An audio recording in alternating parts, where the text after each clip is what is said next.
Everybody is excited about what the Sixers will do with the third pick, and rightfully so. However, that 35th pick is just as enticing in my opinion. They could definitely find a gem at that spot. This draft is very deep. Let me know who you want to draft at this spot below. And remember to leave a like and subscribe. It helps out a ton. Thank you very much. Let's start out with my favorite. This is who I want them to draft currently in this position. Tiro. He's a freak of nature, the definition of athleticism. He's all about defense and toughness, reminds me of OG Anunoby a little bit. His biggest question mark is that jump shot from three, but man, oh man, if it comes around, he's going to be a stud. He's 6'6" without shoes and was listed 6'7" with shoes in college, along with a 7-foot wingspan, 218 pounds. So clearly he's built for the NBA already.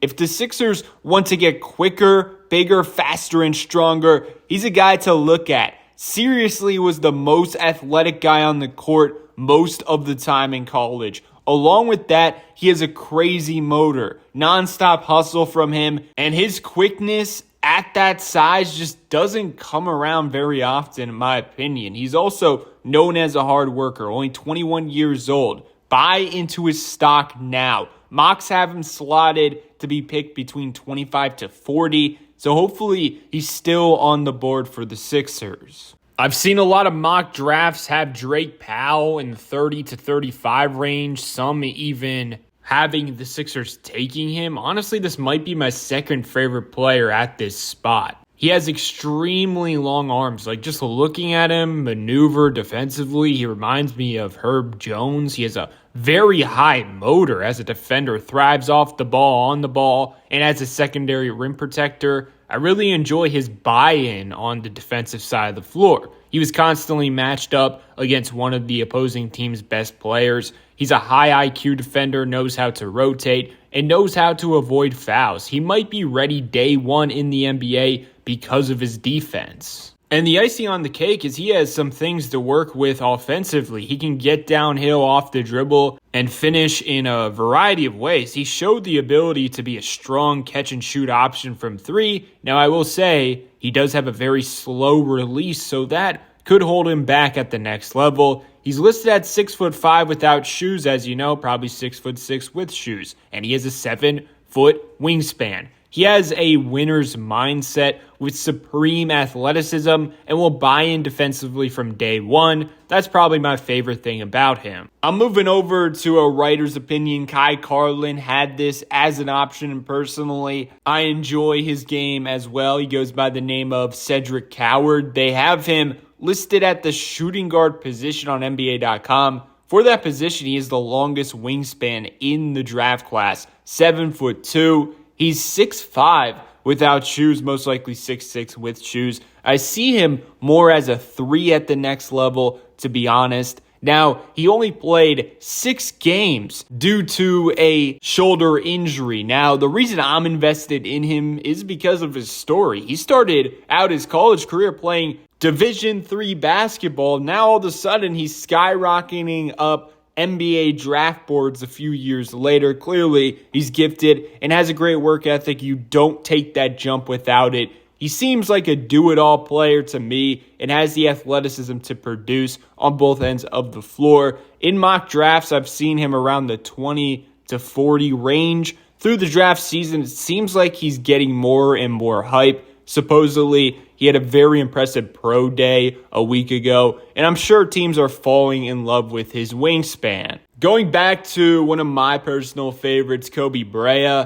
he definitely should be available at this pick. He has an argument that he's the best shooter in the country. He shot 43.5% from three on 5.9 attempts per game in his 5th college season at Kentucky. And the year before that, he was at Dayton, and he shot 49.8% on 6.1 attempts per game. He's one of the greatest college three-point shooters of all time. Let me repeat that because it's true, and that's his biggest sell. He's one of the greatest shooters in NCAA history. He gives me Malik Beasley vibes. He's measured at 6'5" without shoes, so should be 6'6" with shoes. He's such a great shooter, it's hard for me to imagine that he can't find a role in the NBA. That being said, he struggles defensively. Kentucky fans have said he made improvements in the second half of the season, and he closed a ton of games for them. That being said, you're drafting him for his shot, and hopefully down the road, he figures it out defensively and adds more stuff offensively. I think he's an underrated playmaker as well. The idea of him is hopefully he becomes a Duncan Robinson type of player, or someone lesser like a Sam Hauser,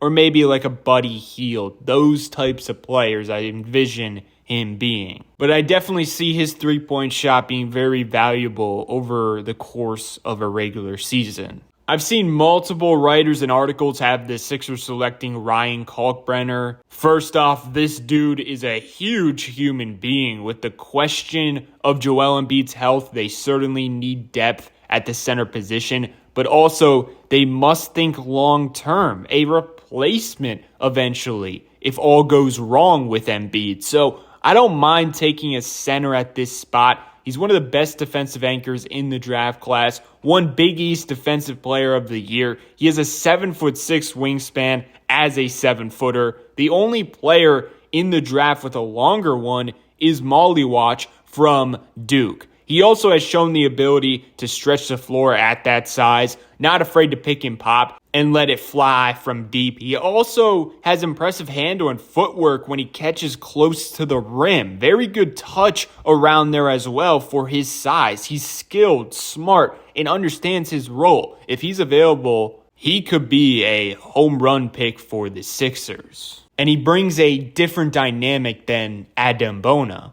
I'm going to stick with the center position for fun. How about Hansun Young? He played in a professional league and was giving them real production. He has every move imaginable in his bag down low. My favorite thing is he can finish with the right hand hook or the left hand. You can't really tell which hand is his dominant because he can score with either. And then randomly, you see him handle the rock and he will decel like he's a point guard. His offensive skill set is extremely underrated. I don't understand how he's not a unanimous first-round pick. For where he's projected, he's so worth a pick. I mean, he even has potential as a shooter down the road. I think he can carry units if he reaches his ceiling with the bag he has. Passing-wise, he's really good out of the short roll situation, and if he draws multiple defenders in the post. My main fear for him is I think teams might limit him. His type is a dying breed, and most teams don't value it unless you have star-level potential like Jokic, Embiid, or Şengün. And honestly, I think he does if you invest minutes in him and give him some freedom. To me, he's a clear first-round talent, but I've seen him projected in the second round. Defensively, he has issues, his mobility, his stamina, but he's massive. If he understands positioning, he can succeed. He averaged 3.3 blocks per game last season. One of his biggest issues as a player is conditioning for sure, and you saw that with a similar archetype, the rookie Donovan Clingan from Portland this year. But I'm telling you, he's a sleeper.